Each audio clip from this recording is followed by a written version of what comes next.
बिस्मिल्लाहिर्रहमानिर्रहीम। आज हमने जो डिस्कस करना है that topic is uncertainty principle. Uncertainty principal के बारे में आज हम देखेंगे। इससे पहले हमने जो डिस्कस किया है that is the double slit experiment which Feynman ने डबल स्लिट एक्सपेरिमेंट पेश करके क्वांटम फिजिक्स को आसान बना दिया था। वो मोस्ट एक्सपेरिमेंट था, most important experiment in physics, जिसकी बुनियाद पे हम कह सकते थे कि पूरी क्वांटम फिजिक्स हम एक्सप्लेन कर सकते हैं। और उसमें से wave nature of electron and particle nature of electron determined हुई थी। और उसके बाद हमने आज डिस्कस करना है अनसर्टेनिटी प्रिंसिपल। लास्ट लेक्चर या इस लेक्चर के मुताबिक कोई भी क्वेश्चन हो तो आप मुझे ईमेल एड्रेस कर सकते हैं। चलते हैं हम अपने टॉपिक की तरफ। अनसर्टेनिटी प्रिंसिपल, इससे पहले हमने अनसर्टेनिटी प्रिंसिपल के बारे में डिस्कस किया हुआ है एफसीसी के अंदर भी, और उससे पहले भी छोटी क्लासों में भी आपने पढ़ा था, जिसमें हमने ये कहा था किसी भी पार्टिकल का मोमेंटम और पोजीशन और मोमेंटम हम इकट्ठे डिटरमाइन नहीं कर सकते। अगर हम किसी पार्टिकल का, जैसे इलेक्ट्रॉन है, उसका पोजीशन मालूम करना चाहें तो जैसे हम उसके ऊपर लाइट पार डालते हैं तो उसकी पोजीशन लोकेशन हमें पता चलती है, लेकिन उसके साथ उसका मोमेंटम नहीं पता कर सकते। वहाँ से वो जो है ना वो डिसअपियर हो जाता है। तो इसलिए हम इकट्ठे एक एक्सपेरिमेंट कर दोनों चीज़ों को मालूम कर सकते हैं। इस चीज़ को कहते हैं अनसर्टेनिटी प्रिंसिपल। तो हाँ, इसको हम रीडिंग करते हैं, देखते हैं कि अनसर्टेनिटी प्रिंसिपल को मज़ीद हम अच्छे तरीके से कैसे एक्सप्लेन किया जा सकता है। Whenever one measurement the position और velocity of a particle at any instant experiment uncertainty are belt into the measurement. जैसे यहाँ पे बताया हुआ है कि अगर हम पोजीशन और वेलोसिटी, इट मीन जब पोजीशन की बात करते हैं या वेलोसिटी की बात करते हैं, तो वेलोसिटी अगर आएगी तो उसके क्रॉसपोर्डिंग हमारे पास मोमेंटम आएगा, क्योंकि पार्टिकल है तो उसका मास ऑलरेडी में पता होता है। जब वेलोसिटी को उसके मास वेलोसिटी को जब मास से मल्टीप्लाई करते हैं तो मोमेंटम आ जाता है। तो एट एनी इंस्टेंट एक्सपेरिमेंटली उसके अंदर अनसर्टेनिटी पाई जाती है, अनसर्टेनिटी हम मेजरमेंट नहीं कर सकते। एक अलग क्लासिकल मैकेनिज्म, जब क्लासिकल मैकेनिज्म कहते हैं there is no fundamental barrier to an ultimate refinement of the operators और एक्सपेरिमेंट प्रोसीजर्स। कोई बैरियर नहीं है कि हम इसको मालूम कर सकें। क्लासिकल कहती है कि हम वो हो सकता है, जबकि क्वांटम फिजिक्स कहते हैं इसको हम नहीं कर सकते। तो एक्सपेरिमेंटली हमने प्रूफ किया कि एक्सपेरिमेंट जब किया गया तो ये वाकई ही हम या तो हम एट ए टाइम हम पोजिशन मालूम कर सकते हैं या वेलोसिटी मालूम कर सकते हैं। In other word, it is possible to principle to make such measurement with arbitrary small uncertainty by classically. Quantum theory predict, however, that it is fundamentally impossible to make a simultaneous measurement of a particle position and momentum with infinite accuracy. Accuracy अगर हमारे पास infinite हो जाए तो उसकी accuracy तक हम ना momentum मालूम कर सकते हैं ना पोजीशन मालूम कर सकते हैं। इसको कहते हैं अनसर्टेनिटी प्रिंसिपल। इन 127 ये 1927 के अंदर हेजनबर्ग ने इंट्रोड्यूस किया था ये नोटेशन इसके बारे में, which is no known as Heisenberg principle, uncertainty principle. इसको हम कहते हैं हेजनबर्ग अनसर्टेनिटी प्रिंसिपल। इसकी जो स्टेटमेंट है हेजनबर्ग अनसर्टेनिटी प्रिंसिपल की, वो दी हुई है कि वो ये बताती है if a measurement of the position of a particle is made with uncertainty del x जो पोजीशन है उसकी जो अनसर्टेनिटी है वो डेल एक्स कहलाती है पोजीशन की। And simultaneous measurement of its x component of momentum is made with uncertainty del px, then the product of two uncertainty can never be smaller than the h cut by 2। अगर दोनों के product अगर हम मालूम कर लेंगे तो उसकी वैल्यू जो है एच कट 2 से छोटी नहीं हो सकती। तो इट मीन एच कट जो है ना ये सबसे छोटा फिगर है, तो मिनिमम इससे हमेशा बड़ी रहेगी, ग्रेटर देन और equal to h cut by 2। Is called Heisenberg uncertainty principle. और बाद में हमें पता होता है एच कट किस चीज़ के बराबर होता है, एच कट बराबर होता है H over 2 pi. That is, it is physically impossible to measure simultaneously the exact position and exact momentum of a particle. Heisenberg was carefully to belt out the inescaped uncertainty inescapable uncertainty del x and del p do not arise from interfection and practical measurement argument instrument. Rather, the uncertainty arises from the quantum structure of matters.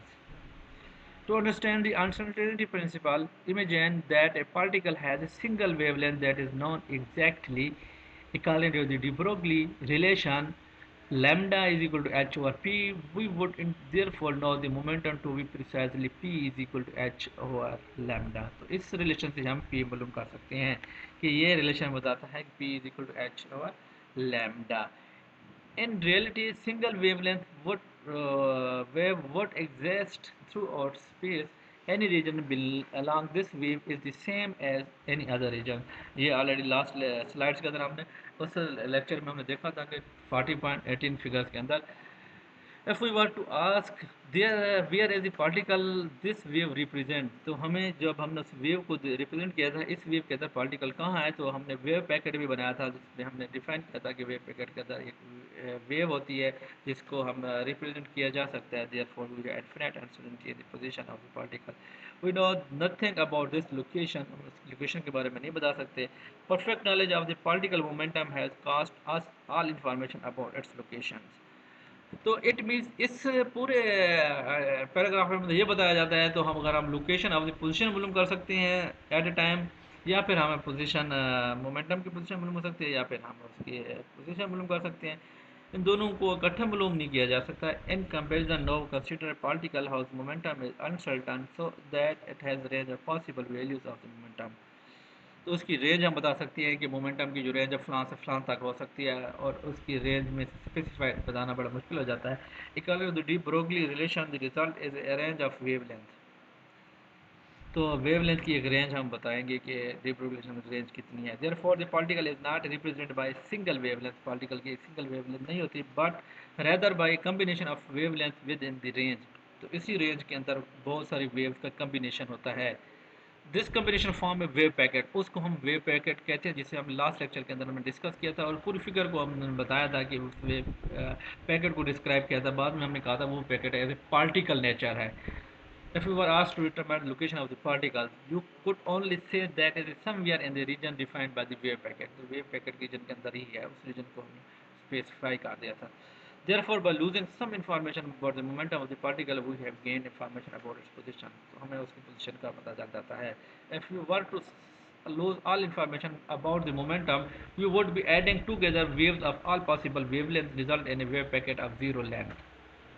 तो wave packet आ जाएगी, और उससे हमें जो है ना wavelength आ जाएगी, और बहुत सारी इन्फॉर्मेशन उससे हम एक्सट्रैक्ट कर सकते हैं। Therefore if you know nothing about momentum, you know exactly there the particle is, where the particle is.